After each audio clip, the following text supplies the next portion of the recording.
Just-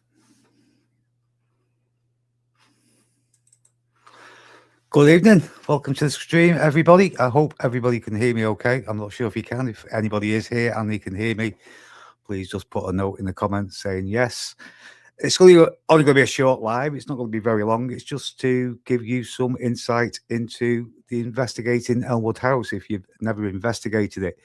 It's a place we did in January. It was our first investigation of 2026. And it's, I was going to tell you a little bit more about the place if you want to go and investigate it and some of the stuff that happened to us when we was there. Now, going to the price, thank you for letting me know you can hear me. I had a bit of trouble with the sound beforehand, but as long as you can hear me, that's fine. But going on to the price of Elmwood House, it's absolutely fantastic for a small team or for somebody like me who likes to investigate alone. The price is £55 to investigate this place, which I think is fantastic value for money. So it's great for small teams, little collaborations, or as I say, people who just want to go and investigate this by yourself. It's £55. There's none of this nonsense of a minimum of 10 people, which would then take it to over £500 basically. So you can go and do this for £55. And I think it's the Friday and Saturday night. You do it from 9:30 at night, and you can. Good evening, Long Visuals Paranormal. Good evening to you. So every Friday and Saturday night, you enter the building at 9:30. And the fantastic thing about it, you can literally stay all night. You can literally stay all night to the following morning. The house itself, I'll just show you a picture of the house. You've probably seen it, but I will just put this on for you. There is the house there. It is a lot bigger than what it looks on the picture. If you look to the right-hand side there is some stables and there's an old laundry area. You can get in the old stable block, which is supposed to have a poltergeist. But environmental-wise, the house is set in its own little courtyard or grounds or whatever you want to call it. And the night we was there was very little traffic noise, to be honest, very little noise contamination from outside as well, which was good. You might get the odd dog walker maybe walking through. I don't know. But I'm just going to look at it. It's Chris, it's me. Hi, Chris, it's me. So you might get the odd dog walker walking through. But the night we were there, we were there from, 9:30, obviously, and we left about 6:30 the following morning. And we didn't get much contamination of noise whatsoever, which was absolutely fantastic. I'll just take that picture off now. But what happens is at 9:30, Chris meets you. He's the person who lets you in at 9:30, and you walk in. And Chris has got a little, as you go into the main entrance, Chris has got a little bed or a cubbyhole where he sleeps all night in a sleeping bag. And Chris will show you around. He takes you right around the building, and he'll also do a little video for you as well if you want to. If you want to do a little video, he'll do that. But what Chris does, he live streams. He live streams the investigations throughout the night on his YouTube channel. You do have the option if you want your live stream, if you want your investigation live streaming. We didn't take that option because we were doing our own video. But yeah, it is live stream for the night, and he shows you around, takes you around all the building. Absolutely fantastic hosts. There is certain areas of Elmwood House that you can't film in. I think it's the tea rooms, and there's a couple of other places where you're not allowed to film. You can go in them, but you just can't film them. And so if you do go there, please respect the rules, because there's a lot of teams now going out who aren't respecting the rules, and after being told not to film there, they go and film there. I'm not saying this has happened at Elmwood House, but a lot of people do this. I'm just looking at some of the comments. Yeah, if anybody's got anybody's got any comments you want to ask, Chris lives in the cubbyhole. He lives there all night. He'll get up to the toilet maybe, or he'll go and make himself a brew. But yeah, honestly, you don't know he's there. He just leaves you alone. I say we left it. I think we left it 6:30 in the morning, and we have to go past Chris to get all our stuff out. And Chris was sleeping. I think he was snoring, to be honest. And we were trying to creep out without waking him up, but unfortunately, we did wake him up. But yeah, but as I say, it's a fantastic place. He'll walk around with you, and Some of the rooms there, there's a couple of big rooms downstairs to investigate. And then you go upstairs, and there's a couple like theme rooms upstairs, and you can go into the old stable block. Now, Chris was telling me a story about the stable block where there was some kind of poltergeist activity that went on in there. So there is a lot of places you can film. The corridor's fantastic as well.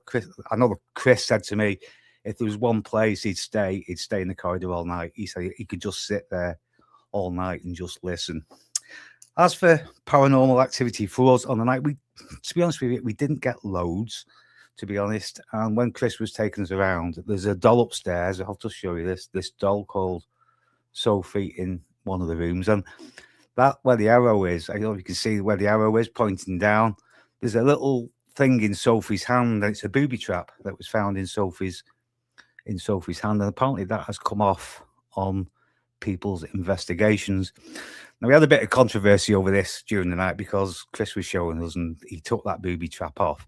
And then we started the investigation, and then Gary came out with this. He was telling us about this doll, and this booby trap thing got found inside it. And we can go and speak to him, but he definitely put that back on the doll's hand, didn't he? I don't know. He did. I remember him putting it in the doll's hand. So I walked around, which unfortunately I didn't film it coming in, so people might say I did it. But it was in between the legs. So that was a controversy. Gary, I trust Gary 100%, don't get me wrong. And he was convinced that Chris had put this booby trap back in Sophie's hand. We did go and ask Chris, and Chris said, no, he said, I left it in the lap. So that was the end of that. So it just shows how, because I'll say I trust Gary, he was adamant Chris had put it back in a hand. He hadn't done. So it just shows how memory on an investigation can fail us. And fair play to Chris as well for owning up and saying he put it in the lap. You know, he didn't claim it was paranormal. He admitted he put that back in her lap. But that dollar Sophie, that thing is supposed to have moved and fallen off. Now, when we put it back in Sophie's hand, we jumped on the floor and it didn't come out of her hand. So for other groups that have been there and that has come out of Sophie's hand, we jumped on the floor and it didn't come out of her hand. The only thing I can say about Sophie's hand, if you put that booby trap back in the hand, which is very, very light, it's as light as a feather. Sometimes you'll see Sophie's hand just coming down. Her hand isn't dead stable. So maybe over time, it's just gravity sometimes that takes it down. I don't really know.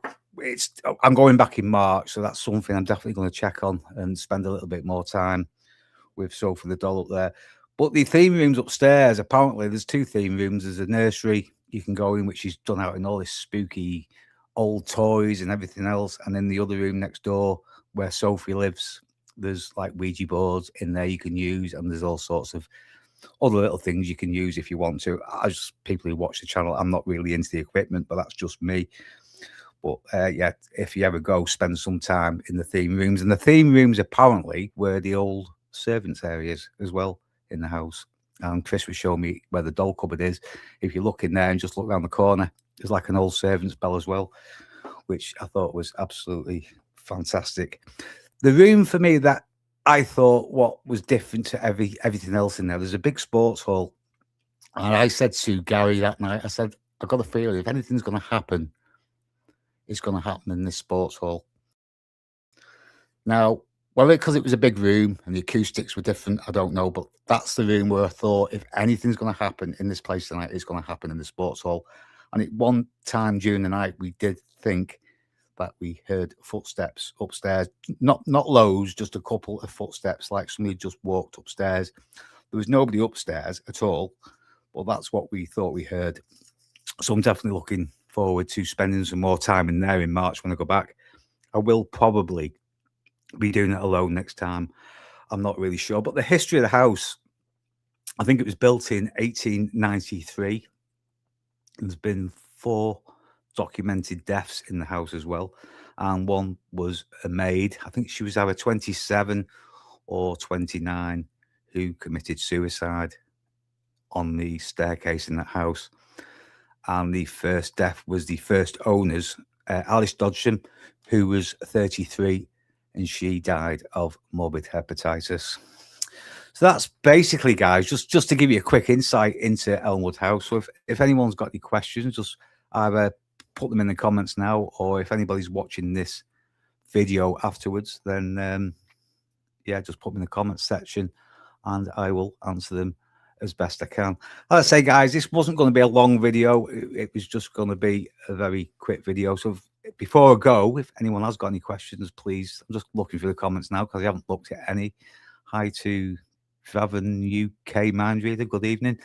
And Lone Visuals, I said a good evening to you as well. So yeah, so that's basically it, guys. Yeah, Elmwood House, if you've not investigated it, for £55, yeah, it's definitely a fantastic place to investigate.